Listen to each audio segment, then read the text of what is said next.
বাবার মরদেহ বাড়িতে রেখে পরীক্ষা দিতে গেছে এক পরীক্ষার্থী, নাম তার নুসরাত। বাবা মারা গেছেন, তবুও পরীক্ষা দিতে গেলেন জীবনের কথা ভেবে।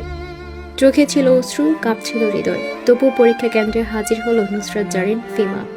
সকাল 6:30টায় বাবার নিথর দেহ হাসপাতালে পৌঁছানোর আগে চিকিৎসক জানিয়েছেন তিনি আর নেই। বাবা মোহাম্মদ নুরে জামান হায়াতকান্দি উচ্চ বিদ্যালয়ের সাবেক কেরানি সকালে স্ট্রোক আক্রান্ত হয়ে চলে গেলেন না ফেরার দেশে। আর ঠিক সেদিনই ছিল আলিম পরীক্ষা, ইংরেজি প্রথম পত্র। শুধু কাঁদতে কাঁদতে নয়, বুক ভরা হাহাকার নিয়ে মিরসরাইয়ের লতিফিয়া কামিল মাদ্রাসার কেন্দ্রে পৌঁছায় নুসরাত। প্রিয় বাবার মরদেহ পড়েছিল বাড়িতে, চারদিকে শোক আর কান্না। আর সে বসেছিল বেঞ্চে, হাতে কলম, মনে অশান্ত ঝড়। এটি চট্টগ্রামের মিরসরাইয়ের ঘটনা। চট্টগ্রামের মিরসরাইয়ে হৃদরোগে আক্রান্ত হয়ে বাবার মৃত্যু হলেও আলিম পরীক্ষায় অংশ নিয়েছেন নুসরাত জারিন ফিমা নামে এই শিক্ষার্থী। রোববার 7 জুলাই সকালে বাবার মৃত্যুর পর চোখের জল মুছে তিনি যান পরীক্ষা কেন্দ্রে। নুসরাতের বাবা মোহাম্মদ নুরে জামান সোমবার সকাল 6:30টার দিকে স্ট্রোকে আক্রান্ত হন।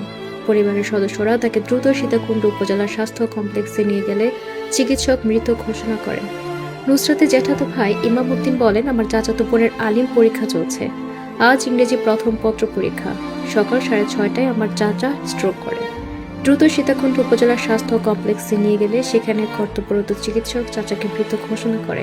এরপর মরদেহ বাড়িতে নিয়ে আসি। মরদেহ বাড়িতে রেখে কেঁদে কেঁদে মিরসরাই লতিফিয়া কামিল মাদ্রাসার পরীক্ষা কেন্দ্রে পরীক্ষা দিতে যায় আমার চাচাতো বোন নুসরাত।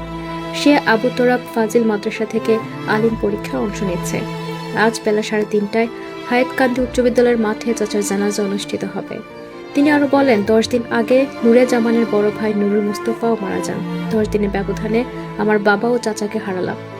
কিন্তু একটা প্রশ্ন এখানে রয়ে গেছে, এটা কি আমাদের শিক্ষা ব্যবস্থা? একটা সন্তান যখন জীবনের সবচেয়ে বড় ক্ষতির মুখোমুখি হয়, তখনও তার চোখে বইয়ের পৃষ্ঠা গুজে দেওয়া হয়। এটা কি মানবতা? 10 দিন আগে হারিয়েছে এক চাচা, আর আজ বাবা। এ মেয়ে শুধু পরীক্ষা নয়, জীবন নামক যুদ্ধেই বসে আছে একা। আমাদের উচিত ছিল তাকে একটু সময় দেওয়া, একটু সহানুভূতি দেখানো। পরীক্ষা তো পরে নেওয়া যেত, কিন্তু বাবা তো আর ফিরে আসবে না। আল্লাহ তাআলা যেন নুসরাতকে তার বাবা হারানোর শোক সইবার ধৈর্য দান করে, তার পরিবারকে সে ধৈর্য দান করে, এবং নুসরাতের বাবা ও চাচা যেন জান্নাতের উচ্চ স্থানে যায়। আমরা আল্লাহর কাছে সে দোয়া করি, আমিন।